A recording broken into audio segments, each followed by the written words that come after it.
नमस्कार, समय शिखर में आपका स्वागत है। मैं संजय मिश्र। सूरत में जो कुछ हुआ वो चिंताजनक है। कई जगहों पर इससे सबक लिए गए। सहारा समय ने भी समय रहते सरकार और प्रशासन को चेताया। विडंबना यह है कि प्रशासन वक्त से पहले अगर सावधान रहता तो सूरत नहीं होती। लेकिन चीजों को समझने की जरूरत है। क्या प्रशासन और अभिभावक ही सचेत हों? क्या कोचिंग संस्थानों का प्रथम फर्ज नहीं कि वो सुरक्षा मानकों का गंभीरता से पालन करें? कुछ कोचिंग संस्थान कोचिंग संस्थान की तरह काम कर रहे हैं। पैसा कमाना प्रथम लक्ष्य रह गया है। ये बेहद दुखद है। इसी मुद्दे पर चर्चा के लिए हमारे साथ तमाम मेहमान मौजूद हैं। उनसे हम बात करेंगे। पहले कुछ खबरें देख लेते हैं।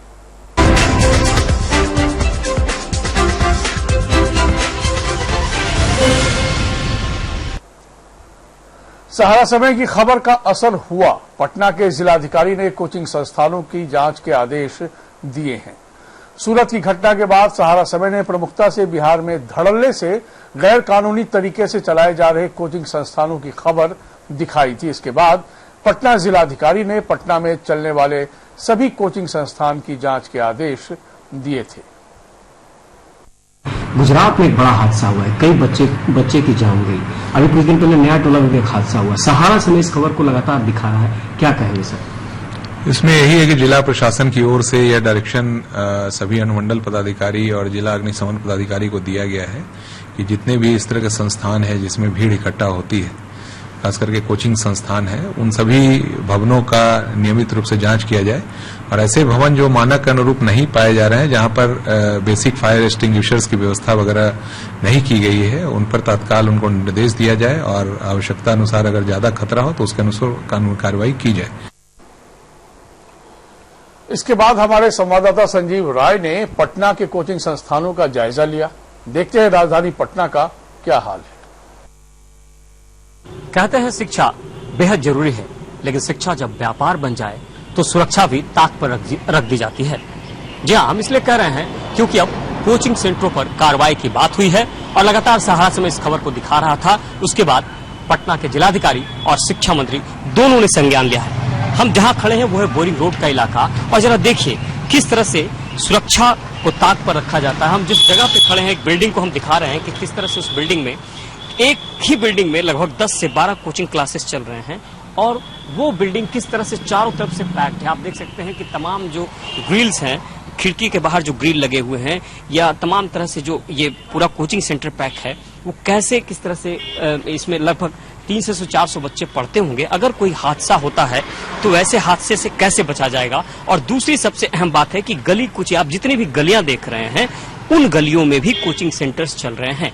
ऐसे में अग्निशामक दल का जो गाड़ी है, अगर वो यहाँ आना भी चाहे तो उसे कितनी मशक्कत करनी पड़ेगी। और इन गलियों में, ऐसी गलियां पटना के हर एक इलाके में ऐसी गलियां हैं जहां इस तरह की कोचिंग संस्थान चल रहे हैं, चाहे वो पटना के किसी भी इलाके की बात करें।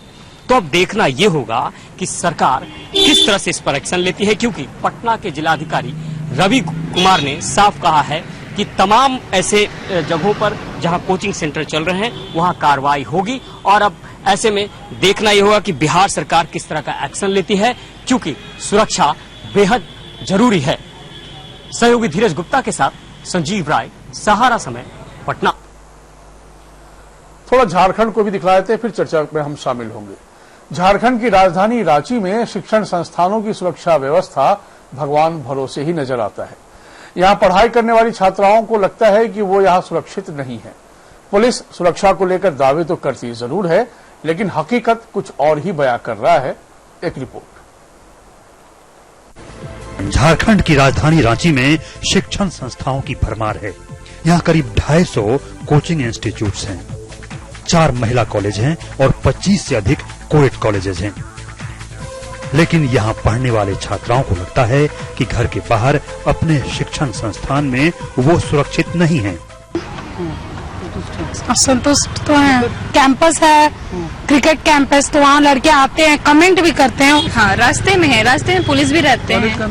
कॉलेज कैंपस में अंदर भी बाहर भी रहते हैं। झगड़ा होता है, अगर मानो कॉलेज लड़कियों में भी हो जाता है तो वो आते हैं।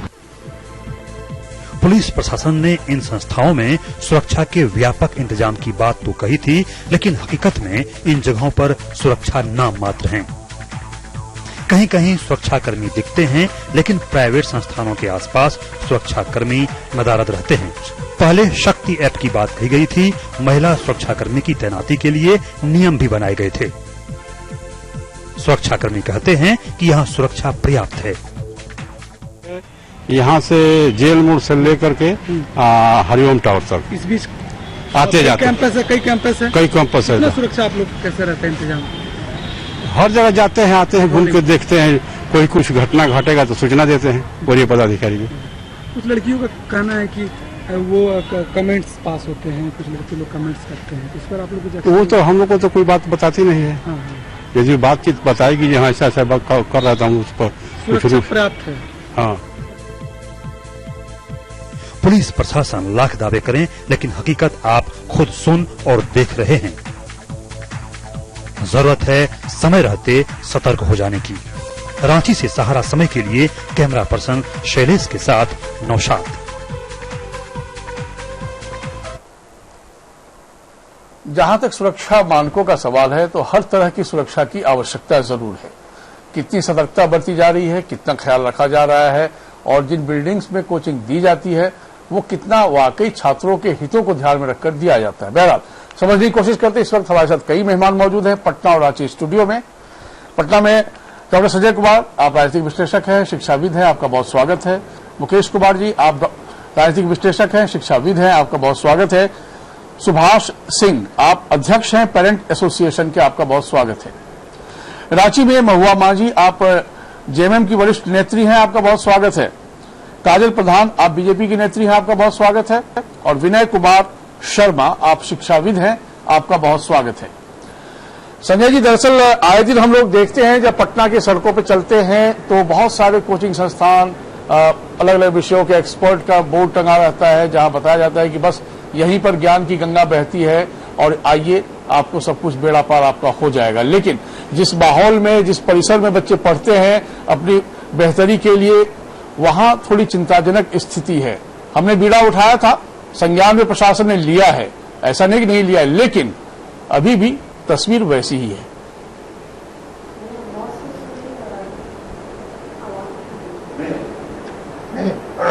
सबसे पहले तो मैं सहारा समय को इस बात के लिए अपने तरफ से व्यक्तिगत तौर पर मैं धन्यवाद देता हूं कि जनहित से जुड़े मुद्दे और खास करके जो इस देश के भावी पीढ़ी है, उस भावी पीढ़ी के लिए आपने चिंता जाहिर की, आपने अपने चैनल में उस तस्वीर को दिखाया और बिहार में जिलाधिकारी ने और मुख्यमंत्री ने आपके ही खबर पर संज्ञान लिया। ये एक सकारात्मक पत्रकारिता का एक मैं समझता हूं कि नमूना आपने पेश किया। देखिए, शिक्षा और शिक्षा के माध्यम से एक्सपर्ट जो कहते हैं कि बस आप आ जाइए और जब मैं ज्ञान का अमृत पिला दूंगा इसके बाद तो आप पारंगत हो जाएंगे। बच्चे जाते भी हैं और उस पर भी हम लोग बात किए हैं कि आखिर कोचिंग संस्थान क्यों फल फूल रहे हैं। उसके पीछे जो हमारे जो इंस्टीट्यूशन थे, जहां पर बच्चे पढ़ते थे, कॉलेजेस थे, यूनिवर्सिटी थे, आखिर वो शिक्षक उन बच्चों को संतुष्ट क्यों नहीं कर पा रहे हैं। और बदले में बच्चों को लगता है कि हम इस कोचिंग संस्थान में ही जाकर के इस विषय का कॉन्सेप्ट क्लियर हम कर सकते हैं, हम ज्यादा से ज्यादा प्रॉब्लम को कैटर कर सकते हैं और कॉम्पिटिटिव एग्जामिनेशन के लिए हम बेहतर अपने को तैयार कर सकते हैं। खैर, इस पर हम लोग बाद में बात करेंगे। सुरक्षा के मुद्दे पर हम लोग बात करेंगे जी कि छोड़ दीजिए डबल स्टेट्स या एग्जिट के और रास्ते, फायर एक्सटिंग्विशर के जो बेसिक 4-5 सिलेंडर जो कहा जाएगा, वो एक सिलेंडर भी आपको उस कोचिंग संस्थान में नहीं मिलेगा। बच्चे सेफ ड्रिंकिंग वाटर कहां पिए इसकी कोई ये नहीं होगा। बच्चे जिस साइकिल से जाते हैं या और साधन से जाते हैं उसकी पार्किंग कहां करें इसकी कोई व्यवस्था नहीं होती है। और उस समय दृश्य थोड़ा और विचित्र होता है।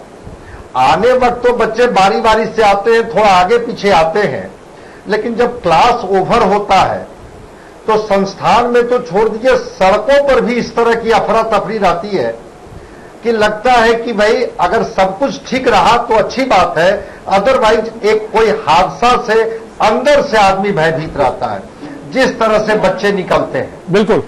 तो कहीं न कहीं से सरकार को, समाज को और वो कोचिंग चलाने वाले संस्थान के जो भी संचालक हैं उनको सोचना चाहिए कि अगर ये बच्चे पढ़ अच्छा रहे साहब, वो क्यों सोचे? तो ये सुरक्षित उनको भी सोचना होता तो ये तस्वीर थोड़ी ही सामने आती। ये भी तो उनके ऊपर एक दबाव होनी चाहिए और उनको क्योंकि दबाव नहीं है, कोई सुध लेने वाला नहीं है, तो जाहिर सी बात है वो तो अपने तरीके से बेतरतीब ढंग से इन तमाम संस्थानों को आगे बढ़ाते रहेंगे और मालामाल होते रहेंगे। मुकेश जी, बड़ा सवाल यही है कि हम बहुत आगे बढ़ रहे हैं, लेकिन जिन हालात में हम आगे बढ़ रहे हैं वो दरअसल वो तस्वीर रुलाने वाली होती है। वजह क्या क्या आपकी नजर में?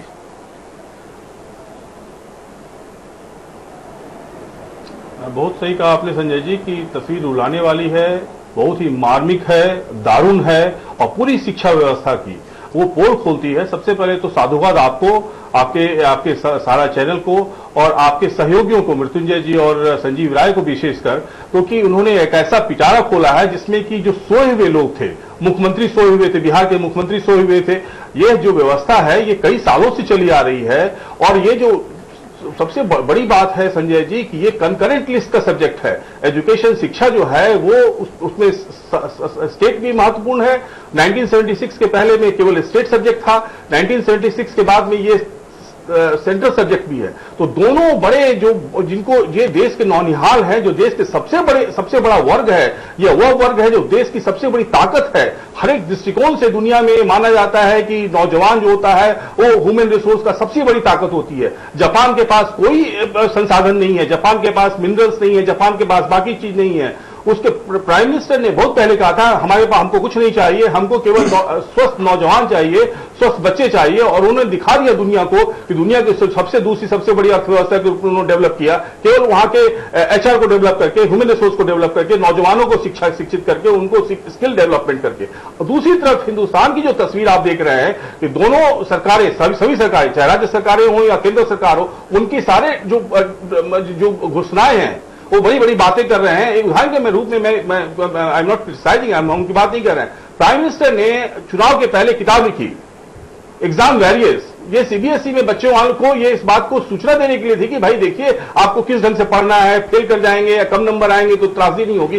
प्रधानमंत्री ऐसी सोच रखते हैं और बोलते हैं और उनको वोट भी मिलता है, लेकिन जब कागज के स्तर से हट के जमीन के स्तर पे आते हैं तो जो चित्रण आप कर रहे हैं वो रुलाने वाला ही नहीं है, पूरी व्यवस्था को की पोल खोल रहा है।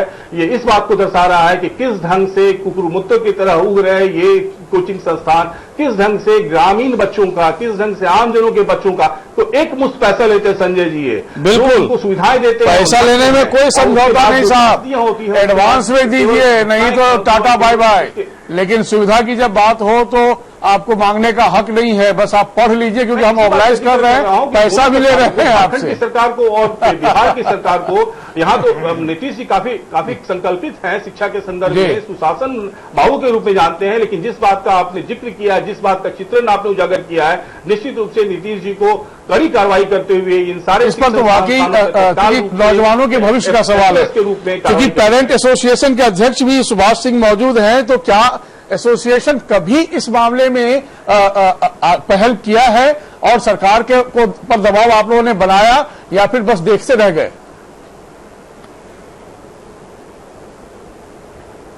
जी बिल्कुल संजय जी, आपको और आपके पूरे टीम को मैं धन्यवाद देता हूं। हम लोगों ने लगातार आपके ही चैनल से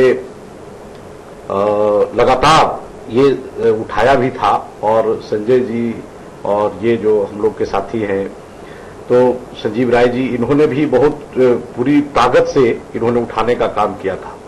मैं आपको थोड़ा बता दूं इस पे कि जितने भी बिहार में खास करके जितने भी प्राइवेट कोचिंग संस्थान हैं, इन संस्थानों के अंदर जो एक तरह से माफियागिरी और पैसे का ठगी और उसके साथ किसी भी तरह से सरकार से का न तो दबाव है इस पे, न ये सरकार से डरते हैं। हम लोगों ने लगातार जब हम लोगों को इस तरीके का संज्ञान आया है और हम लोगों ने उठाने का इसको काम किया है और इसलिए कि ये जो चीजें हम लोग सर आप लोगों ने काम किया है तो फिर ये तस्वीर क्यों है सामने? 31 मार्च को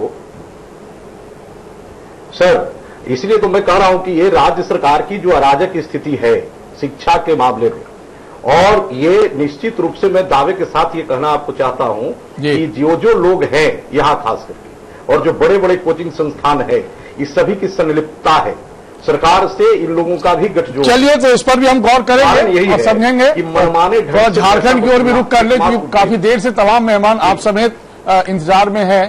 तो महुआ माँ जी, चूंकि आप स्वयं भी शिक्षाविद हैं, बहुत सारी किताबें आप लिखती भी हैं, बच्चों को जब देखते हैं, जब 10th के बाद बच्चे जाते हैं कोचिंग करने के लिए या कोचिंग इंस्टीट्यूट में जाते हैं बच्चे पढ़ने के लिए, तो जिन मानकों का ख्याल रखा जाना चाहिए जो कानून सम्मत है, कितना आप सही पाती हैं और कितना चिंताजनक आपको लगता है? देखिए, अभी कुछ दिन पहले जो गुजरात में हादसा हुआ था जी, हाँ, उसको देखकर हमारे रांची के, झारखंड के तो है ही, रांची राजधानी के भी बच्चे बहुत चिंतित लग रहे थे और वो मीडिया में बाइट भी दे रहे थे कि उनके यहाँ भी कमोबेश ऐसी ही स्थिति है जैसा कि गुजरात में थी। तो ये तो यहाँ की भी सरकार इस बारे में बिल्कुल लापरवाह है और कुछ भी नहीं देखती है कि किस तरह से किन स्थितियों में वो पढ़ रहे हैं। और रांची राजधानी तो एक एजुकेशन हब बन चुका है, आपको पता ही होगा कि आसपास के जितने कोलियरी हैं, माइनिंग एरियाज हैं या जितने कॉलोनीज हैं सीसीएल वगैरह के, उधर के भी तमाम बच्चे राजधानी में आते हैं, दूर दराज के झारखंड के इलाकों के बच्चे तो रांची में ही आके वो पढ़ाई करते हैं। इसलिए यहाँ पर बोझ बहुत ज्यादा है और लोग उनको लूट भी रहे हैं और उनको सुविधा के नाम पर कुछ भी नहीं दिया जा रहा है और इस तरफ सरकार का कोई भी ध्यान नहीं है। एक तरफ बेटी बचाओ बेटी पढ़ाओ की बात की जाती है, लगे हुए हैं सरकार को ध्यान में दिलाने के लिए। पता होगा कि झारखंड में कितने सारे गाँव के स्कूलों को मर्ज कर दिया गया, 3-4 स्कूलों को मर्ज करके एक स्कूल बना दिया गया है। तो बात से आवाज नहीं आ रही है। हेलो, नहीं कोई बात नहीं। तो मुझे लगता है कि एजुकेशन की तरफ कोई ध्यान नहीं है सरकार का ध्यान नहीं है। तो फिर ऐसे में मैं विनय शर्मा जी जरा आपसे भी समझूं कि आप स्वयं भी शिक्षाविद हैं, तो फिर मैं काजल जी से इसका जवाब समुचित रूप से लूंगा।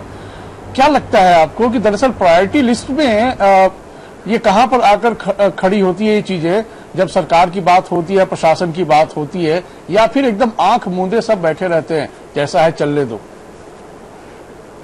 सर, ये हम लोग बात करते हैं सरकार और प्रशासन का तो ध्यान होना ही चाहिए, क्योंकि हम लोग रांची में देख रहे हैं बाहर से, अभी जैसे मैडम बताई कि बहुत दूर दराज के लोग बच्चे यहाँ पे आ रहे हैं, पढ़ रहे हैं और व्यवस्था के नाम पे आपके चैनल के माध्यम से सब सारी वीडियो हमने देखा, जो बिल्डिंग में व्यवस्था नहीं है। तो इसमें सिर्फ सरकार को और प्रशासन को ही लेके नहीं चले, हम लोगों को भी जागरूक होना पड़ेगा, पेरेंट्स को भी जागरूक होनी पड़ेगी। कहीं जो बच्चे को हम लोग एडमिशन करा रहे हैं किसी कोचिंग संस्थान में, तो वहां एडमिशन कराने से पहले हम लोग उसकी परख तो ले कि हाँ हमारे बच्चे को जहां कोचिंग में दे रहे हैं वो सेफ्टी पॉइंट व्यू से सभी सब ठीक है कि नहीं है, उसके बाद हम लोग दें। और हम लोगों को सभी को जागरूक होना पड़ेगा, ना कि सिर्फ सरकार और प्रशासन पे ही डिपेंड रहेंगे। तो इससे हमको नहीं लगता है कि सफलता मिलेगी इसमें। अच्छा, इस पर मैं यही बताना चाहूंगी कि कई बार पेरेंट्स मजबूर होते हैं क्योंकि उनके अपने बच्चों को पढ़ाना होता है और अगर वो कहीं शिकायत करते हैं तो उसका कोई फल नहीं निकलता है, पक्ष मजबूत है, मजबूरी में एडमिशन ये बात मैं सहमत हूँ। अगर उनको ऐसा लगता है कि उनकी शिकायत, ये बात सही है, जागरूकता की आवश्यकता तो है, जैसा कि स्वयं ये बता रहे हैं विनय जी, लेकिन ये बात भी सच है कि माता पिता अभिभावक जो होते हैं उनको लगता है कि चलो बच्चे का कोचिंग हो जाए, क्योंकि ऐसी ही सारी व्यवस्था हर जगह है लगभग। तो सवाल तो ये है कि इन व्यवस्थाओं को दुरुस्त करने का जिम्मा तो सरकार और प्रशासन को हमने दिया हुआ है ना साहब, तो उनको तो प्रायोरिटी भी लेना पड़ेगा, तभी तो हम अभिभावक चॉइस भी देखें। चॉइस हमारे पास कितना है? काजल प्रधान जी, ये एक वो मुद्दा है जहां कहीं कोई राजनीतिक मुद्दा है नहीं, जिस पर ना कोई पक्ष है ना विपक्ष है।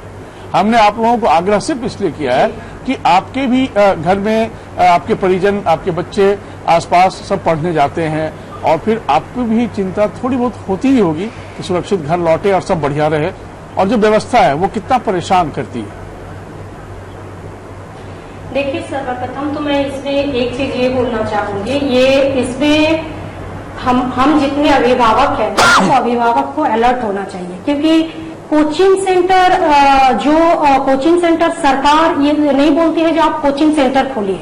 अभी के समय में पढ़ाई पूरा व्यवसायीकरण हो गया है। मेरा कहना पहले भी लोग पढ़ते थे, अभी भी पढ़ रहे हैं। पहले ऐसा जरूरत क्या हुआ जो मैं कोचिंग सेंटर में ही भेजूं? अगर स्कूल में ही बच्चे अच्छा से पढ़ ले, आपका जवाब सही, आप सवाल कर रही हैं, आपके जवाब में ही सवाल है। जो अभी रिसेंटली काजल जी, आपके जवाब में ही अभी सवाल है। रिसेंटली आपके जवाब में ही नहीं, मैं बोल रही हूँ रिसेंट अभी जो गुजरात में जो घटना तक्षशिला में हुआ, ये बहुत ही दुखदायी, बहुत ही दुखद रहा। अब उसमें रहा जो ये लोग जो मानक स्टैंडर्ड जो सेफ्टी इक्विपमेंट्स रहता है, उस पर तो जरूर ध्यान देना चाहिए था, उन्होंने ध्यान नहीं दिया। जितने बच्चे जो हम लोग जैसा देखे जो जंप कर रहे थे, ये है जो शिक्षा में भी थोड़ा सा आपका शिक्षा, आप कहीं जा रहे हो इंसिडेंट, एक मिनट होगा जी, जैसे कभी आप जा रहे हो कहीं आपका अचानक जैसे बिजली चमकती है, चाहे लाइटनिंग हो, थंडरिंग हो, तो कुछ कुछ बताया जाता है। तो इस हिसाब से भी हम लोग को बच्चों लोग को कहीं आग लग गया तो कार्बन डाइऑक्साइड जितना फ्लो करता है वो ऊपर की वो और जाता है, नीचे बैठ जाओ थोड़ा सा देखो। तो शिक्षा में मेरा कहना है जो क्वालिटी एजुकेशन भी होना चाहिए। और ऐसा क्या आवश्यकता है जो इतने सारे कोचिंग खुल रहे हैं, कोचिंग में भी अगर खुल रहे हैं तो उस हिसाब से हम लोग सारे मैं आपके जवाब में एक सवाल आपको दे देता हूं, आप जवाब दे दीजिएगा। देखिए क्या है कि बात सही है, जब हम लोग पढ़ते थे कोचिंग इंस्टीट्यूट का नाम नहीं जानते थे, जब हम लोग 10th में थे, और उसके बाद जब 11th 12th किए, फिर बहुत कम कोचिंग हायर एजुकेशन के लिए जिनको यूपीएससी, सिविल सर्विस, इंजीनियरिंग का कुछ कोचिंग चाहिए तो अलग से कुछ अवेलेबल्स थे, लेकिन बिना कोचिंग लिए भी बच्चे आगे निकल रहे थे उस दौर में, क्योंकि क्वालिटी एजुकेशन उपलब्ध था, उसमें सरकार का एक बड़ा रोल होता है। अब पहले आओ पहले पाओ की चिट्ठी देने वाली सरकारें क्या क्वालिटी एजुकेशन की बात करेगी? पहला। दूसरा कि जिन सुरक्षा मानकों का ख्याल रखना चाहिए जिस कानून के दम पर, वहां कानून ही खामोश है, तो अभिभावक क्या क्या करे? बच्चों को पढ़ाते पढ़ाते जो उनकी जेब फट चुकी होती है, वो ये भी अब अलग से देखे जो देखना कानून का काम था, जिसके लिए बाकायदा सिस्टम बना हुआ है। तो इसके लिए कौन रिस्पॉन्सिबल है काजल जी?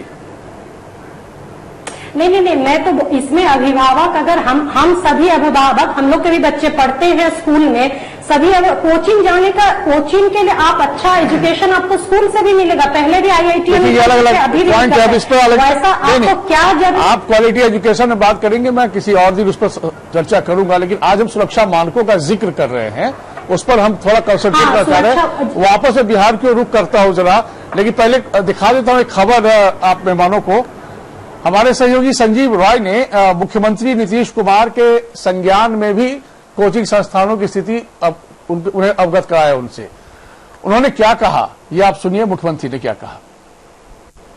सवाल यह है कि गरीब बच्चे आते हैं राजधानी में पढ़ने को। पटना में कोचिंग संस्थान इस तरह से खुले हैं, 4 फीट 3 फीट के गलियों में बड़े बड़े कोचिंग संस्थान हैं। गुजरात एक कह सकते हैं जिस तरह से हादसा हुआ, 20 से 22 बच्चे की मौत हुई, और कोचिंग एक्ट जो बना हुआ है, उस कोचिंग एक्ट पे कई कोचिंग संस्थान खड़े नहीं उतरते। लगभग 4000 ऐसे कोचिंग संस्थान हैं जो पटना में धड़ल्ले से चल रहे हैं, और ऐसे बच्चे जो गरीब हैं, जिन्हें शिक्षा चाहिए, वो बेचारे आते हैं और मोटी रकम वसूली जाती है, और सरकार का भी चूना लगा रहे हैं ये लोग। तो ऐसे लोगों पर किस तरह की कार्रवाई होगी? एकदम आपके साथ बातचीत करूंगा, अपर मुख्य सचिव शिक्षा का, और आपको जब इतना ज्ञान है ना, तो आपका पूरा जानकारी ले करके जो जरूरी एक्शन करेंगे, कहेंगे प्रधान सचिव अपर इस पर एक्शन लिया जाएगा, और डिस्ट्रिक्ट मजिस्ट्रेट ने एक्शन लेना भी शुरू कर दिया के बात करेंगे, एक्शन लिया जाएगा। चलिए अच्छा है, एक्शन लिया जाए, तो हमें भी इंतजार है। कुछ और तस्वीर दिखा देते हैं। भागलपुर में तकरीबन 100 से ज्यादा ऐसे कोचिंग संस्थान हैं जिनके रजिस्ट्रेशन नहीं है। सूरत की घटना के बाद भागलपुर के डीएम ने ऑडिट कराने का फैसला जरूर किया। अग्निशमन विभाग ने ऑडिट किया, उसके बाद 25 बड़े कोचिंग संस्थान का सर्वे करने के बाद जो रिपोर्ट सरकार को सौंपी गई, उसमें यह स्पष्ट हुआ कि इन संस्थानों को ना तो सरकार ने एनओसी दिया है और ना ही इनके पास पंजीकरण है। बावजूद इसके दशकों से ये कोचिंग संस्थान बगैर रोक टोक से चल रहे हैं। 150 तो कम नहीं है कोचिंग संस्थान। हिरा में जब गुजरात की घटना हुआ और विभाग भी, मुख्यालय भी एक्टिव हो गए, तो हम लोग भी एक्टिव हो गए, और उसमें हम लगातार उस समय हम कोचिंग का ऑडिट किए। कितनी कोचिंग का सर आपने ऑडिट किया? कम से कम 25 तो हम किए हैं लगभग, तो उसमें हम यही पाए कि पहले किसी के यहाँ एक भी फायर अग्निशमन यंत्र अग्निशमन जो यंत्र होता है, व्यवस्था होता है, नहीं। आपकी तरफ से एनओसी नहीं दिया? नहीं, एनओसी भी नहीं कोई कोचिंग दिए थे।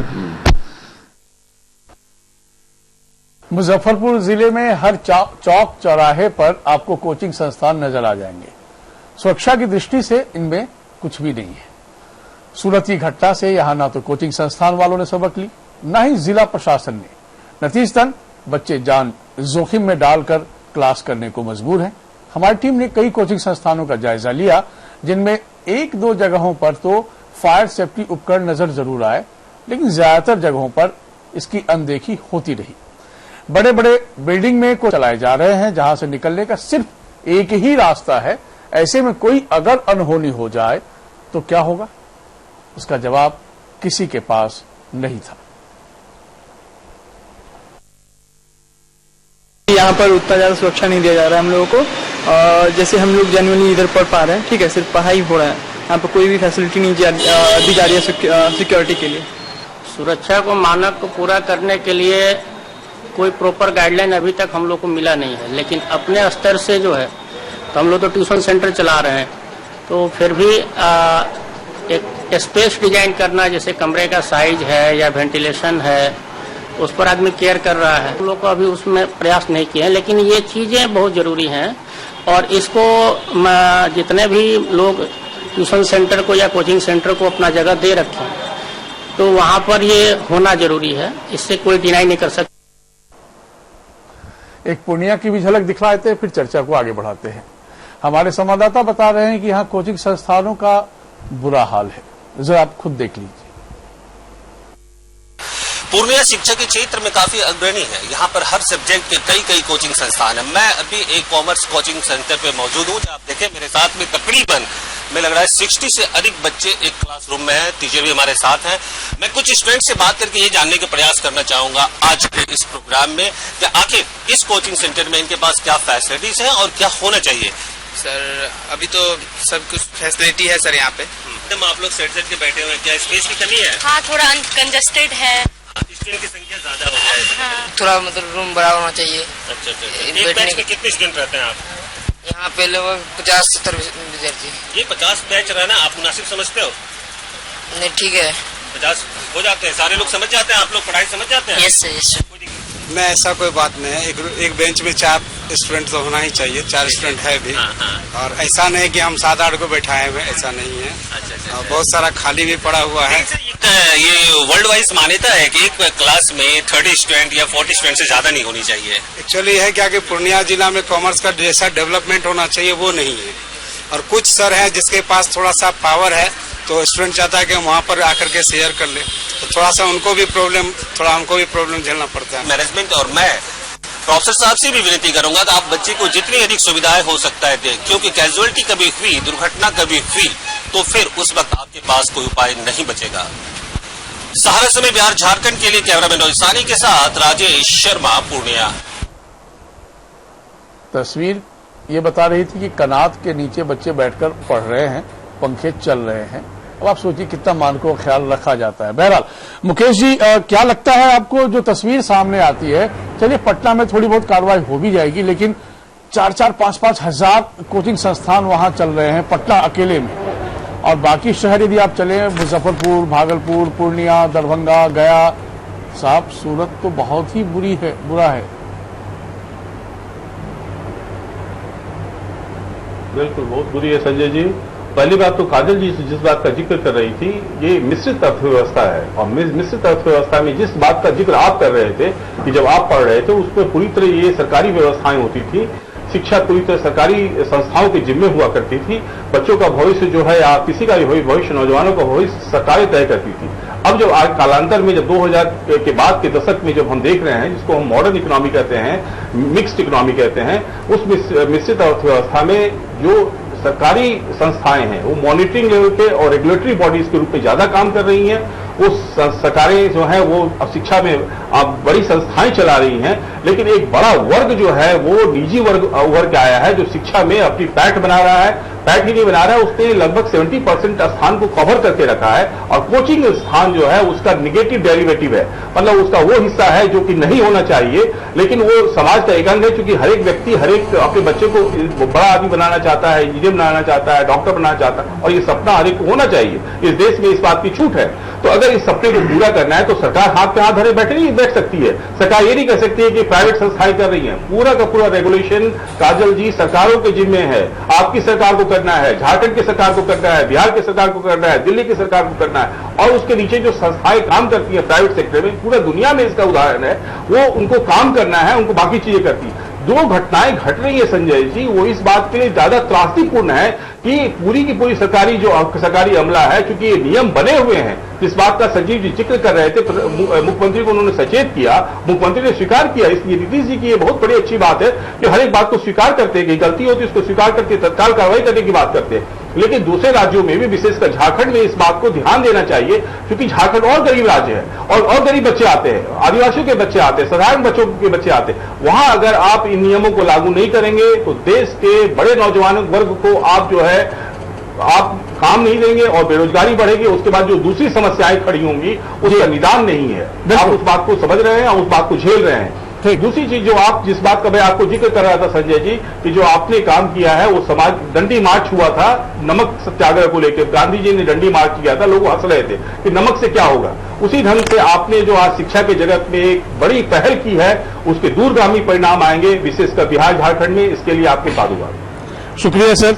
कोशिश तो हमारी यही होती है कि मुद्दों पर चले और जो आम जनमानस से जुड़े हुए मुद्दे हैं उसको हल्का हल्का दिखाते रहें ताकि व्यवस्था भी दुरुस्त होती रहे। डॉक्टर संजय कुमार, दरअसल क्या है कि हम सब सड़कों पर चलते हैं, देखते हैं आए दिन, चाहे दिल्ली की बात करें, यहाँ में बहुत सारे कोचिंग संस्थान हैं, पटना में बहुत सारे हैं, लेकिन हमारा मन, मतलब एक आम जनमानस के मन में सवाल आता होगा, जो मेरे मन में भी आता है, सिस्टम है पर इन प्लेस क्यों नहीं हो पाता है?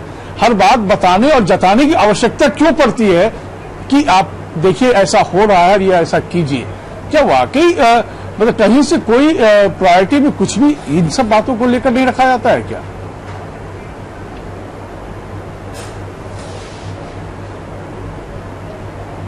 मैं दो तीन चीजें बताना चाहूंगा। निश्चित रूप से प्रायोरिटी में रखी जाती है और प्रायोरिटी में रखने के बाद जो उनके मातहत अधिकारी होते हैं वो कहां सो जाते हैं या उन्हें सुला दिया जाता है, इस पर भी हम लोग अगले एपिसोड में बात करेंगे।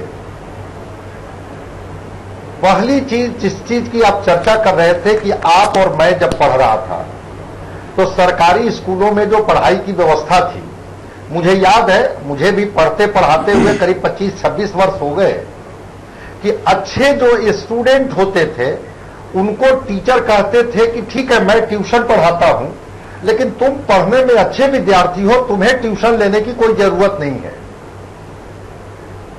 चीजें वहां से निकल कर के आई कि जब प्राइवेटाइजेशन होने लगा तो एक बच्चों को, अभिभावकों को लगा कि ये गवर्नमेंट स्कूल से अच्छी पढ़ाई पब्लिक स्कूल में होती है, चलो हम अपने बच्चे को वहां डालें। जब पब्लिक स्कूल में बच्चे आकर के पढ़ने लगे, वहां पर लगा कि अगर हम अपने बच्चे को एक्स्ट्रा ट्यूशन या एक्स्ट्रा कोचिंग दिलाए तो वहां पर हमारे बच्चे जो कंपटीशन है उस कंपटीशन में बेहतर कर पाएंगे। वो रुख करते हैं कोचिंग या ट्यूशन की तरफ और इसी का फायदा वो शिक्षक उठाते हैं जो शिक्षक कहीं ना कहीं से थोड़ा विषय को बेहतर तरीके से एक्सप्लेन करते हैं। मैं कहता हूं कि सीखने के लिए आप गवर्नमेंट स्कूल में सीखिए, प्राइवेट स्कूल में सीखिए, कोचिंग संस्थान में सीखिए, सीखने की, समझने की पूरी छूट है। अगर कोई बरगद के पेड़ के नीचे भी बैठ के कोई शिक्षक किसी बच्चे को बेहतर सिखा सकता है, बता सकता है, तो मैं मानता हूं कि ठीक है, उन बच्चों को जाकर के सीखनी चाहिए, समझनी चाहिए। समस्या वहां नहीं है, समस्या ये है कि वो सूरत की घटना हमें क्या सतर्क कर रहा है कि भाई उतने बच्चे जा रहे हैं, एक लकड़ी की सीढ़ी है, उस सीढ़ी में शॉर्ट सर्किट से उस कमरे में आग लगती है, वो सीढ़ी जल करके खाक हो जाता है और उस 5 मंजिले मकान से बच्चे अपने जान बचाने के लिए कूद रहे हैं। यहां भी वही स्थिति है कि आपने नगर निगम से एनओसी लिया नहीं, आपने अपना रजिस्ट्रेशन करवाया नहीं, और इन बच्चों को केवल इस नाम पर कि हम बेहतर भविष्य दे देंगे, उनकी सुरक्षा के साथ आप खिलवाड़ नहीं कर सकते। मुश्किल तो यही है ना, फायर फाइटिंग तो छोड़ दीजिए, फायर डॉक्टर साहब ये सारी बातें तो हमने कोशिश की, हमने बताई, और व्यवस्था ने जब इंक्वायरी की तो उनको पता चल रहा है कि अरे भाई रजिस्ट्रेशन तक नहीं है, बहुत सारे अवैध कोचिंग संस्थान चल रहे हैं, सुरक्षा मानकों का तो छोड़िए साहब, बिल्कुल व्यवस्था मानकों का भी उन्होंने ख्याल नहीं रखा कि पंजीकरण कराएं जो 3 साल के लिए पहली फुर्सत में होता है, और उसके लिए फिर नॉर्म्स जो होते हैं उसको फॉलो करें। इसीलिए तो सवाल है सुभाष सिंह जी कि आखिर एसोसिएशन फिर क्या करता है सर, आखिर एसोसिएशन को ये सब बात क्यों नहीं दिखती है? बिल्कुल आपने सही कहा, और हम लोगों ने लगातार सरकार को इस बात से अवगत कराया भी है, और जब हम लोगों ने इस तरीके का सरकार को जब ये अपना अवगत करा रहे हैं सर, अवगत करा रहे होते तो यही हाल होता। सरकार ने 10 में एक नियमावली जो बनाया जिसकी चर्चा आप कर रहे हैं, जिसकी चर्चा आप सर कर रहे हैं, लेकिन मैं आपको बताना चाहता हूं कि आप ये बताइए कि जनवरी 17 तक सरकार ने इनको कहा कि हर जो कोचिंग संस्थान है उनका रजिस्ट्रेशन होना चाहिए, लेकिन आज तक ये प्रशासन की लापरवाही को देखिए, ये सरकार की तो ही लापरवाही है। हम लोगों ने तो आवाज उठाया है इसके लिए, और यही नहीं, हम लोग जो तंगी गली है पटने के शहर में या बिहार के और भी कई जिले में जो आपने अभी दिखाया है, तो वो इस तरीके से जो वहां ढांचा है और जहां बच्चे पढ़ रहे हैं, आपको एकदम भीड़ की तरह बच्चे हैं, वहां कोई सुविधा उनको नहीं दी जाती है, और लगातार कोचिंग संस्थानों में हम लोगों ने सरकार को इसके आंदोलन के माध्यम से, पत्राचार के माध्यम से हम लोगों ने सरकार को अवगत कराया है। पता नहीं, पूरी जिम्मेवारी सरकार को जाती है कि सरकार इसको किस तरीके से लेती है। चलिए ठीक है, सरकार के ऊपर जिम्मेवारी तो है ही, कम से कम व्यवस्था देने की जिम्मेवारी तो है ही, और हम अब तो विस्तृत अर्थव्यवस्था में शिक्षा तो निजी मामला हो गया, अब तो ऐसे में सरकार के पास डायरेक्ट तो ऐसा कुछ रहने के लिए सरकार के पास अभी भी आधा बचा हुआ है कि बच्चों सरकारी स्कूल में पढ़ने जाते हैं उनका ख्याल कैसे रखा जाए। आधे लोग बाहर पढ़ रहे हैं तो देखिए, सरकार सिर्फ ये कर ले, समझे बाबू, सरकार सिर्फ ये कर ले कि जो नियमावली है उसको सिर्फ जो है मॉनिटरिंग करवा ले, और टाइम टू टाइम उसको केवल जो है मॉनिटरिंग करवाने की उनकी जरूरत है, और इसी से ये पूरी व्यवस्था संभल सकती है। बात सही कह रहे हैं आप। चर्चा को आगे बढ़ाऊं, झारखंड की ओर चलाऊं, उससे पहले मैं कुछ तस्वीर दिखा देता हूं आप लोगों को। जमशेदपुर में कई कोचिंग संस्थान हैं, बच्चे और अभिभावक बड़े बड़े बोर्डिंग देखकर भ्रमित भी होते हैं। कई बार एक ही कक्षा में कई छात्र होते हैं, ये तो ज्यादातर जगहों पर हमने देखा। इन्हीं सबको लेकर हमारे सहयोगी ने यहां का जायजा लिया और कोचिंग संस्थान के शिक्षक और छात्रा से बात की। भ्रामक जो स्थिति पैदा हो जाती है, बच्चों के सामने विकल्प नहीं दिखता है, वो विज्ञापन देख के और होर्डिंग देख के ही उन्हें अपना कैरियर चुनना होता है, जिसके कारण कई बार बच्चे काफी मानसिक अवसाद का शिकार होते हैं, और साथ में उनकी सुरक्षा के साथ खिलवाड़ होता है, जैसे गुजरात में हुआ। तो दोनों पक्ष पर कैसे देखते हैं, क्या कारण है और क्या होना चाहिए? बहुत सारे बच्चों को और उनके पेरेंट्स को पता नहीं होता कि करना क्या है, पढ़ाई के लिए क्या चाहिए होती है। ठीक है, वो बस बड़े बड़े ब्रांड्स को देखते हैं, पेपर ऐड को देखते हैं, और ये नहीं देखते कि अभी वहाँ पे क्या चल रहा है, स्टेटस क्या है, कितना ध्यान दिया जा रहा है, एक बैच में हमारे पास कितने बच्चे। बच्चों को गाइडेंस अगर मिलेगा वो कैसे मिल सकता है अगर छोटा बैच साइज हो तब। अगर आप एक ही बैच में 90 बच्चे 100 बच्चे घुसा रहे हैं, और अगर वो टीचर आपको हर बच्चे को टाइम नहीं दे सकता है, इनफैक्ट बहुत जगह यही होता है कि टीचर कोई और पढ़ा रहे होते हैं और डाउट सेशंस कोई और दे रहे होते हैं। तो अगर जब तक हम मेन पढ़ाई पे फोकस नहीं करेंगे, हम बस इस पर फोकस करेंगे कि हमारा बिजनेस कैसे चले, बच्चे कितने आए, तो इस चीजों से क्या होता है कि कहीं ना कहीं बच्चे जो है अपने उद्देश्य से भटक रहे हैं। वो चुनना काफी कठिन है। सभी कोचिंग अपने आप को बताते हैं कि हम बहुत अच्छे हैं, आप मेरे यहाँ आइए, हम आपका करा देंगे। ये चुनना और एक सही डिसीजन लेना काफी कठिन होता है किसी के लिए। उसकी वजह से काफी अपने साथ परिवार में डिस्टर्ब होता है, काफी उसके कारण अपने साथ परिवार भी काफी डिस्टर्ब होता है। देख सकते हैं कि शहर में इस जो प्राइम लोकेशन पर जितने भी होर्डिंग्स हैं उसमें से 80% जो होर्डिंग्स हैं वो इन्हीं कोचिंग संस्थानों के हैं, और इन्हीं होर्डिंग्स के बदौलत जो +2 के पास जो छात्र होते हैं उनको इंजीनियरिंग और मेडिकल में दाखिले के नाम पर या जो दूसरे जो कॉलेजेज हैं वो उन्हें रिझाने की कोशिश करते हैं, और उस जो अब भविष्य जो छात्रों का है वो ज्यादातर छात्रों का भविष्य देखने में आता है कि बाद में उन्हें काफी परेशानियों का सामना करना पड़ता है। समय के लिए जमशेदपुर में कैमरामैन नानक सिंह के साथ अंजनी पांडे। ये भ्रामक विज्ञापन तो है, और भ्रामक विज्ञापन के भ्रम जाल में सब फंसते भी हैं, तभी तो दुकानें चलती हैं। अब देखिए ना, सूरत हादसे के बाद हम सब सन्न रह गए थे। सहारा समय ने लगातार खबरें दिखाई, हम आपको वो खबर दिखा रहे हैं जिस खबर के बाद प्रशासन ने संज्ञान लिया और कोचिंग संस्थानों को जरूरी मानक पूरे करने के निर्देश भी दिए। असर केवल पटना में नहीं बल्कि भागलपुर में भी हुआ। हम आपको वही स्टोरी दिखा रहे हैं जिस खबर का असर हुआ।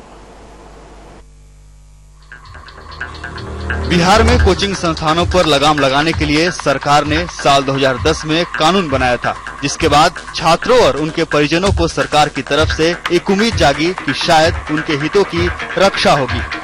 लेकिन जिला प्रशासन के उदासीन रवैये के चलते ये कार्यप्रणाली जमीन पर नहीं उतर सकी। एक्ट को बने 9 साल गुजर चुके हैं, लेकिन अब तक किसी भी कोचिंग संस्थान की कार्यशैली में कोई सुधार नहीं आया है। कोचिंग संस्थान है जहाँ पे कि छोटे मोटे दुकान में कोचिंग चला रहे हैं, एकदम छोटे, वहाँ पे कुछ व्यवस्था भी नहीं है और ये सब बच्चों के लिए अच्छा नहीं रहता है। और वहाँ पे फायर एक्सटिंग्विशर होना चाहिए, बड़े बड़े खिड़की होना चाहिए, हवा की जिसे आना सके, और अगर कुछ कभी एक्सीडेंट भी कुछ हो जाए तो बच्चे आसान से बाहर निकल सके। हर साल कम से कम 20 से 25% कोचिंग खुल जाता है वैसे टीचरों के द्वारा जो फेल कर जाते हैं या कहीं कोई धंधा नहीं मिलता है तो वो कोचिंग खोल लेते हैं। गली में, कुछ में ऐसा जगह कोचिंग खुल जाता है कि अगर हादसा, भगवान न करे कि हादसा हो, अगर सूरत जैसी हादसा अगर हो गई तो पटना में हमको लगता है कि सूरत में 30-32 का आंकड़ा है तो पटना में 100 में आंकड़ा पहुंच सकता है। कोचिंग संचालक भले ही प्रशासन के खिलाफ अपनी जुबान न खोले, लेकिन वो भी दबी जुबान में प्रशासन की कार्रवाई पर सवाल खड़े कर रहे हैं। प्रॉपर निरीक्षण के अभाव में, प्रॉपर इंस्पेक्शन के अभाव में छोटे छोटे कोचिंग इंस्टीट्यूट खुल गए हैं, जिनमें से कईयों का तो अभी तक ढंग से रजिस्ट्रेशन भी नहीं हो पाया है, या रजिस्ट्रेशन हो भी गया है तो पुराना रजिस्ट्रेशन है, रिन्यूअल नहीं हुआ है। सरकार की तरफ से उस पर कोई दबाव नहीं बनाया जा रहा है कि आप सुरक्षा की व्यवस्था को ठीक करें। लेकिन कुछ भी हो, सुरक्षा की व्यवस्था को ठीक रखना हमारा भी दायित्व है, सरकार का भी दायित्व। बिहार के शिक्षा मंत्री कृष्णनंदन वर्मा ने भी हाल ही में सामने आई शिकायतों को जल्द निपटाने समेत बड़ी कार्रवाई का आश्वासन दिया है। बहुत सारी तरह तरह की शिकायतें आ रही हैं, इसलिए इन शिकायतों को दूर करने के लिए निश्चित रूप से हम लोग कार्यक्रम बना करके, और इसमें कुछ ऐसी चीजें आपको देखने को मिलेगी कि लगा कि हम लोगों ने कुछ किया। प्रशासन को कम से कम इन संस्थानों को लाइसेंस देने से पहले जांच पड़ताल कर लेनी चाहिए और ऐसे संस्थान जो सरकार के कोचिंग एक्ट को नहीं मानते उनके खिलाफ सख्त कार्रवाई होनी चाहिए। सहारा समय के लिए पटना से संजीव राय। ये कोचिंग है या पोचिंग है, यानी शिकार है या वाकई शिक्षा है? महुआ मांझी जी, क्या आपको लगता है, आप क्या क्या सुझाव देना चाहेंगी व्यवस्था को, और खासकर जो कोचिंग सेंटर्स हैं, क्या उनके क्वालिटी पर भी कुछ सरकार की ओर से कुछ मानक तैयार हो कि बच्चे जो पढ़ने जाते हैं, जिनके माता पिता पैसे खर्च करते हैं, उनको लाभ ज्यादा मिले, या यूं ही बस चले गए और पढ़ लिख के आ गए और कुछ हुआ नहीं? देखिए, मैं सबसे पहले तो ये चाहूंगी कि स्कूलों में ही इस तरह से बच्चों को पढ़ाया जाए कि उन्हें कोचिंग की जरूरत ही ना पड़े, क्योंकि आप सोच सकते हैं कि बच्चों पर कितना बोझ पड़ता है। सुबह से उठते हैं, स्कूल जाने की तैयारी करते हैं, कई बार बस जो आती है वो 1-1 घंटे तक उसको लेके जाती है, दूरी तय करके स्कूल जाते हैं, बच्चे दिन भर पढ़ते हैं, फिर घर आते आते ना उनको खाने का टाइम रहता है ना खेलने का, फिर वो दौड़ते हैं कोचिंग स्कूल्स में, और एक्स्ट्रा करिकुलर एक्टिविटीज भी होते हैं, बहुत सारे बच्चे और भी चीजें सीखते हैं, तो उन पर इतना ज्यादा दबाव, देखिए उनको बचपन में ही उनका बचपन। चलिए, ये जो पूरे एजुकेशन सिस्टम को इस पर सोचना पड़ेगा। पहले तो सरकार को पहले तो ये प्रयास करना चाहिए कि स्कूलों में ही ऐसी पढ़ाई हो कि उन्हें कोचिंग में जाना ही ना पड़े, और अगर जाना अभी फिलहाल पड़े तो कम से कम सुरक्षा मानकों पर ध्यान दिया जाए, छापामारी की जाए और उचित व्यवस्था की जाए ताकि इस तरह की कोई दुर्घटना हो तो उससे बचाव किया जा सके। काजल प्रधान जी, क्या आपको लगता है कि इस पर विचार योग्य मामला हो सकता है कि बच्चे जो कोचिंग सेंटर्स में जाते हैं पढ़ने के लिए, जिस तरह से कि आप प्राइवेट स्कूल में गवर्नमेंट ने इनिशिएटिव लिया है कि आप फी एक निश्चित राशि से ज्यादा आप नहीं ले सकते, क्या इस पर भी गौर करने की आवश्यकता है सुरक्षा मानकों के साथ या नहीं? जरूर। देखिए, गवर्नमेंट ने जो डिसीजन लिया है, जो आपका फीस स्ट्रक्चर भी, फीस का जो स्ट्रक्चर है वो भी ऐसा रहना चाहिए। और इस मामले में हमारा झारखंड सरकार बहुत ही गंभीर है। अभी रिसेंटली जो गुजरात की घटना के बाद सारा यहाँ जितने कोचिंग सेंटर, इंस्टीट्यूशन जो भी चलता है, उसमें जिला प्रशासन ने उसका सारा रजिस्ट्रेशन वगैरह ये सब के लिए बोला। इसमें कुछ का तो सही पाया गया और कुछ भी अपने प्रोसेस में है। इसमें हमारे झारखंड के सरकार आदरणीय रघुवर दास जी इसमें बहुत ही सख्त है, जो कोई चीज में सिस्टम में ये इसमें कुछ भी होना नहीं चाहिए। अभी जो रहा जो ठीक है, स्कूल में पढ़ाई अच्छी होनी चाहिए ये तो जरूर है, लेकिन किन्हीं को अगर कोचिंग सेंटर जाने की जरूरत भी है तो उसमें सारे चीज पेरेंट्स को भी थोड़ा देखना, अलर्ट रहना चाहिए। जो हमारे बच्चे पढ़ने जा रहे हैं, क्या इसमें फैसिलिटीज है, क्या नहीं है, वो उसको भी पढ़ाई के साथ देखिए सारा चीज आपको ध्यान में भी रखना चाहिए। पेरेंट्स भी बोलेंगे तो कभी गार्जियन लोग से आप उसके राय भी ले लीजिए। सारे चीज देख के हमको लगता है जो इसमें गार्जियन को भी अवेयर रहनी है। गार्जियन तो बहुत अवेयर रहते हैं भाई। आजकल तो गार्जियन बच्चे से ज्यादा गार्जियन ही पढ़ाई कर रहे होते हैं, तभी तो बच्चों को अलग अलग जगह पर जाकर बच्चे से ज्यादा माता पिता खुद भटक रहे होते हैं। माता पिता कितना जागरूक हो, अब हर बात में माता पिता को ही ज्ञान मिलता रहे तो बड़ा मुश्किल है। व्यवस्था आखिर होती क्यों है भाई? व्यवस्था चलाने के लिए हमने वोट दिया आपको व्यवस्था चलाने के लिए, उसमें भी माता पिता को ही भूमिका निभाते रहना होगा तो बड़ा मुश्किल है भाई। नहीं, मैं तो बच्चे अपनी तनख्वाह का 75% तो माता पिता बच्चों की पढ़ाई में लुटा देते हैं। अब इससे ज्यादा वो क्या करे माता पिता, कहाँ जाए?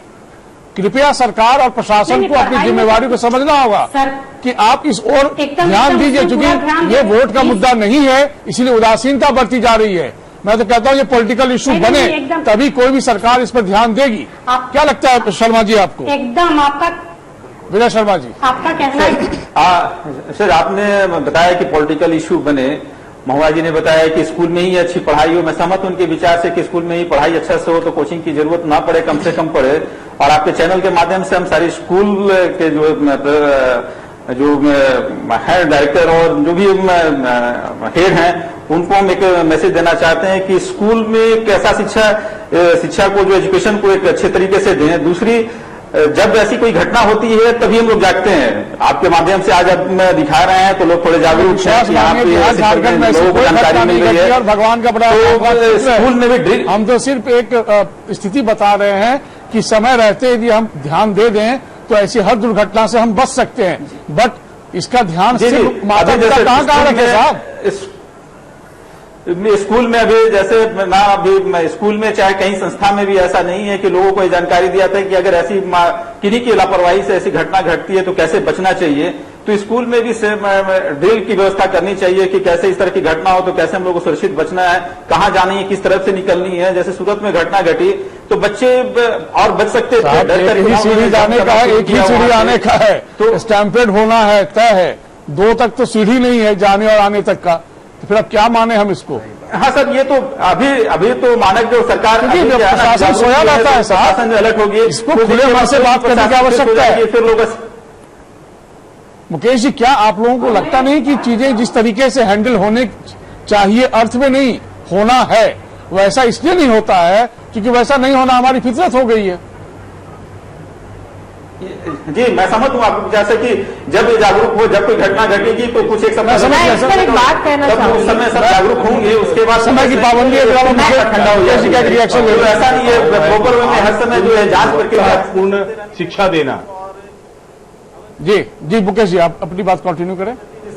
और सरकार का लक्ष्य यह है कि हर एक बच्चे को, विशेषकर गरीब के बच्चे को, साधारण बच्चों को, जिसकी बड़ी संख्या बिहार झारखंड में, इसलिए मैंने आपको साधुवाद दिया कि जो सबसे बड़ी संख्या पूरे देश में है गरीब बच्चों की, साधारण परिवार के बच्चों की, नौजवानों की, वो बिहार झारखंड में है। अगर दोनों सरकारें, राज्य सरकारें और केंद्र सरकार इनके समस्याओं को समय रहते हुए निदान नहीं निकालेगी तो किस ढंग के आप नौजवानों को शिक्षित कर रहे हैं, उनसे क्या अर्थव्यवस्था को मदद होगी, क्या उनके जीवन में उनके लक्ष्य को प्राप्ति होगी। तो बहुत विषय, महत्वपूर्ण विषय आपने उठाया है और सरकारों को और विशेषकर केंद्र सरकारों को, प्राइम मिनिस्टर को विशेषकर, क्योंकि उन्होंने किताब लिखी है, उनको पता है कि सीबीएसई के बच्चे किस ढंग की त्रासदी से गुजरते हैं, तो उनको इस बार दूसरा मौका मिला है। और कुछ ऐसा करके एक सवाल आप सारे मेहमानों से जानना चाहूंगा इसका जवाब।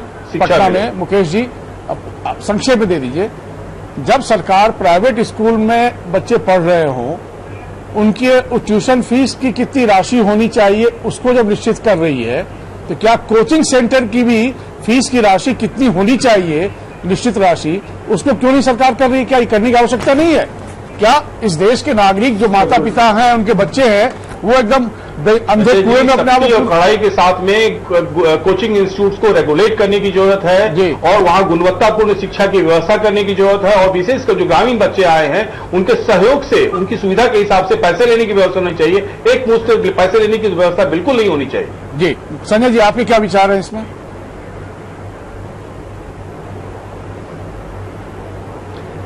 मैं दो चीज बताना चाहूंगा। एक चीज तो बताना चाहूंगा कि जो बच्चे जहां पर क्राउड में बैठते हैं, तो उसका जो सबसे इंपॉर्टेंट पार्ट है, ऐसा नहीं कि एक बेंच पर 5 बच्चे नहीं बैठा सकते हैं, लेकिन जो कम्युनिकेबल डिजीज है, जो एयरबॉर्न डिजीजेज होता है, जब बच्चा बगल में बैठेगा तो उसके जो श्वास से, स्नीजिंग से, कफिंग से जो इन्फेक्शन जाएगा, वो वायरस, बैक्टीरिया, फंगस, वो दूसरे बच्चे को बीमार पड़ेगा। इसके लिए एक व्यवस्था बनाई गई थी, चाहे स्कूल में, कॉलेज में या कोचिंग संस्थान में, कि कम से कम 1.5 फीट की दूरी पर बच्चे बैठे, ताकि वो हाइजीन इन्वायरमेंट में वो पढ़ सके। दूसरी महत्वपूर्ण बात, कोचिंग वाले तो इस तरह से करते हैं कि एक मुश्त पैसा ले लेते हैं और 1-2 अच्छे शिक्षकों को वो 1-2 महीना तक क्लास में भेजते हैं। 2 महीना के बाद उस शिक्षक को वो रिप्लेस कर देते हैं और वो अभिभावक और बच्चे बाध्य हो जाते हैं वो किसी भी स्तर के शिक्षक से पढ़ने के लिए, जो बच्चों को बहुत बड़ी त्रासदी का सामना झेलना पड़ता है कि 2 महीना के लिए किसी और टीचर को आपने हायर किया, 4 महीना किसी और टीचर से पढ़वाए, और आपने एक तरह से जो पोचिंग वर्ड इस्तेमाल किया है ना, वो पोचर्स की तरह आपने जाल बिछाया।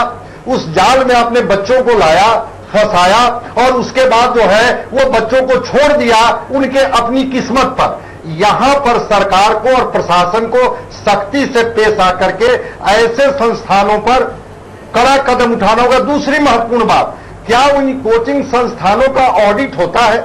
सीबीएसई से एफिलिएटेड स्कूल हो या बिहार बोर्ड के स्कूल हो या झारखंड बोर्ड के स्कूल हो या आईसीएसई का स्कूल हो, उसको अपना ऑडिट देना पड़ता है हर साल। क्या इन कोचिंग संस्थानों का ऑडिट होता है कि आपने कितनी कमाई की, कितना अपने शिक्षकों को दिया और कितना पैसा अपने सरकार को टैक्स के रूप में दिया? तो जब तक इस तरह की ऑडिट की व्यवस्था जिसमें ट्रांसपेरेंसी नहीं होगी, जब तक शिक्षकों का एग्रीमेंट कि जो शिक्षक आप शुरू के क्लास में देते हैं वो अंतिम के क्लास तक वो शिक्षक रहे, इसकी गारंटी। और तीसरा कि जो आप हिप्नोटाइज करते हैं कि मेरे यहां से इतने बच्चे इंजीनियरिंग क्वालिफाई किए, मेडिकल क्वालिफाई किए, बैंकिंग का कंपटीशन क्वालिफाई किया, रेलवे किया, सिविल सर्विसेज किया, क्या उसमें सच्चाई है? मैं समझता हूं कि जब इसकी गहराई में जाएंगे तो इन संस्थानों, अभी तो शुरुआत है, बात चली है तो दूर तक जरूर जाएगी। सोचना पड़ेगा कि कोई एक फकीर था पत्रकारिता जगत में जिसने झकझोर करके हमें जगाया। सर शुक्रिया। क्या लगता है सिंह साहब, कुछ व्यवस्था में तब्दीली इस रूप में भी ना हो कि हम कुछ मानक और अलग से तय करें सुरक्षा के साथ साथ कोचिंग सेंटर्स की क्वालिटी को लेकर? क्योंकि जितनी पूरी जिंदगी भर बच्चे पढ़ते हैं उसमें जितना खर्चा नहीं होता है माता पिता का, उससे कहीं गुना ज्यादा उनके कोचिंग में खर्च वो कर चुके होते हैं 2 साल में। जी बिल्कुल, मैं इसमें स्पष्ट तरीके से आपको कहना चाहता हूं कि जितने भी प्राइवेट जी बस 2 मिनट आपका सहयोग चाहिए। जो मापदंड बनाया है उस मापदंड में ठीक है, आप प्लीज कंटिन्यू कीजिए। ये मापदंड में सरकार को सबसे पहले जो कोचिंग का फी है उसके स्ट्रक्चर के बारे में भी जानकारी होनी चाहिए और उसके लिए एक नियमावली बनाना चाहिए। निश्चित रूप से इस राज्य में जितने भी बच्चे, हम तो ज्यादातर ऐसा देखते हैं कि ये जो इस राज्य के जितने भी गरीब बच्चे हैं, तो ये बच्चे भी, चूंकि एक प्रतिस्पर्धा है, बच्चों के बीच में कंपटीशन है और कोई भी बच्चा चाहता है कि निश्चित रूप से मैं अच्छे संस्थानों में पढ़ूं। हमारा है कि अच्छा संस्थान तभी हो सकता है जब सरकार पूरी तरीके से इसको अपने नियंत्रण में ले, एक रेगुलेटरी बनाए और उसमें फीस का जो मापदंड है उसको तय करे। चलिए सर, बहुत शुक्रिया, बहुत धन्यवाद सिंह साहब, बहुत धन्यवाद मुकेश जी, आपका बहुत धन्यवाद। बहुत धन्यवाद महुआ मांझी आपका, बहुत धन्यवाद काजल प्रधान जी आपका, बहुत धन्यवाद विनय कुमार शर्मा जी आपका। लेकिन एक शुरुआत हुई है जो अंजाम तक हम पहुंचाने की कोशिश करेंगे, क्योंकि सवाल सिर्फ ये नहीं है। कुछ जान लीजिए नॉर्म्स क्या है। बिहार में कोचिंग संस्थान पर लगाम लगाने के लिए सरकार ने वर्ष 2010 में कानून बनाया था। इस कानून से छात्रों और अभिभावकों को उम्मीद जगी थी कि उनके हितों की रक्षा होगी, लेकिन जिला प्रशासन के लचर रवैये के कारण कोचिंग संस्थानों की कार्यशैली में कोई खास बदलाव नहीं दिखे। शिक्षा विभाग के अधिकारियों के अनुसार पटना में करीब 5000 कोचिंग संस्थान चल रहे हैं। पहली बार 3 वर्ष के लिए रजिस्ट्रेशन कराने पर 5000, दूसरी बार रिन्यू कराने के लिए 3000 की फी है। गलत जानकारी देने वालों पर मान्यता रद्द करने का प्रावधान है और 25,000 का जुर्माना लग सकता है। इसके अलावा भवन, तमाम तरह के सुरक्षा, कक्षा के प्रारूप पर भी नियम है, लेकिन इसके समुचित पालन आज तक कहीं बहुत सारे ऐसे कोचिंग संस्थान हैं जिसमें नहीं होते हैं, और ये हम सब साफ साफ देखते हैं, प्रशासन को नहीं दिखता है। कई मानकों पर विचार करने की आवश्यकता है। सहारा समय इस मुहिम में आगे बढ़ेगा और हम चाहेंगे कि हमारे नौजवान जिनका भविष्य संवरना है, सजना है, उनके लिए वाकई सही मायने में सही व्यवस्था सरकार और प्रशासन की निगरानी में जरूर हो। नमस्कार।